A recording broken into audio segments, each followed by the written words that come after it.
Hello and welcome to week 2.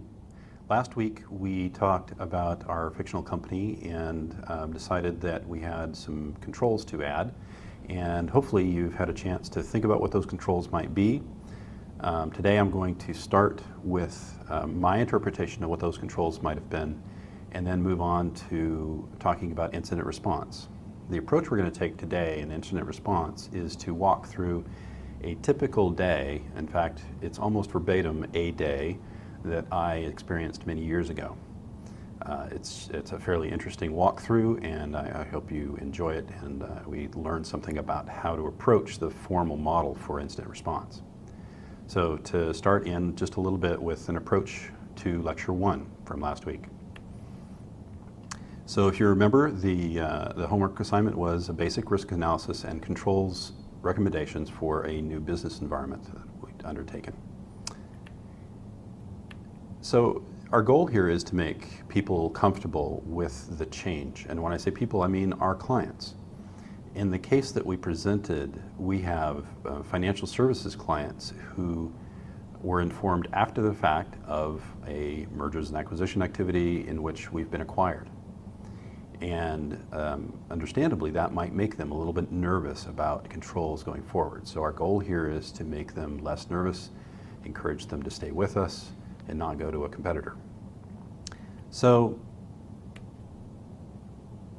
our new controls should reflect a simple approach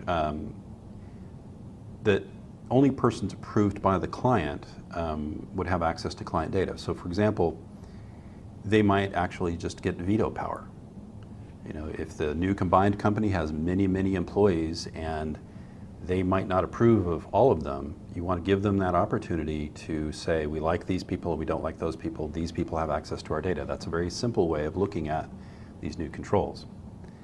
Another way would be to not call out specific persons, but characteristics of those persons that we might have involved with accessing customer data, their data.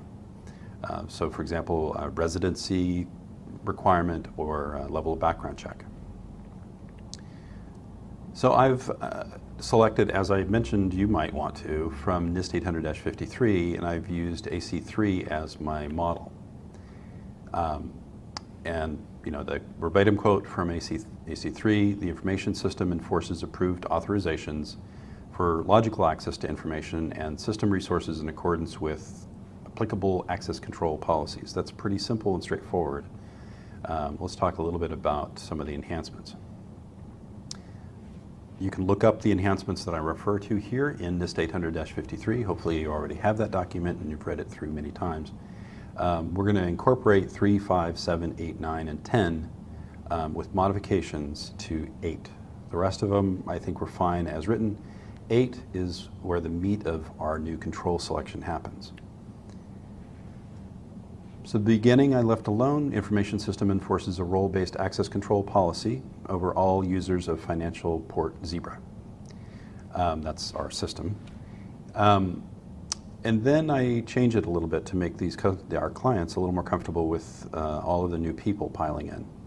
And controls access based upon minimum background checks as defined in our own HR manual, and I give a reference number.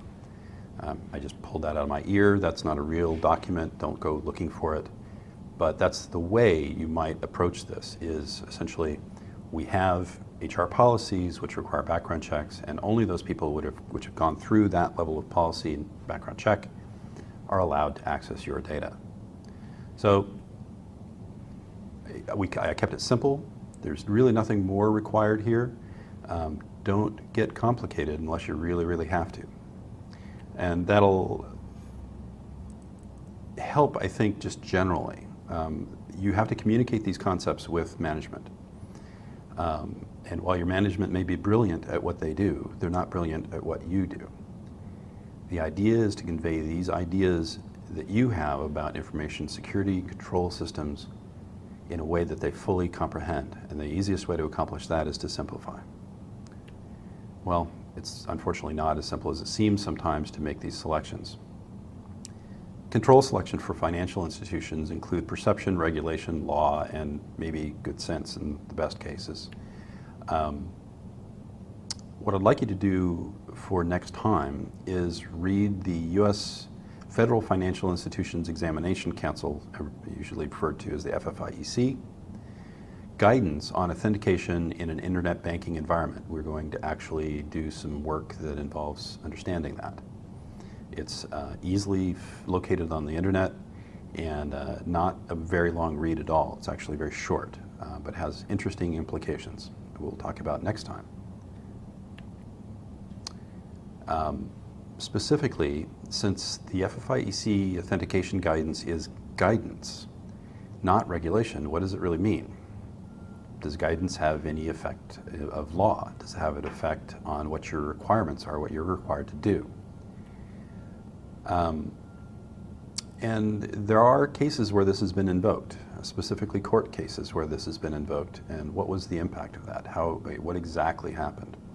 Again, easily found on the internet, and this is the kind of research, this is the kind of background understanding and knowledge that you'll be expected to discover on your own as a professional in this field. So I'm not giving you the links, I'm just telling you enough information to go look and find.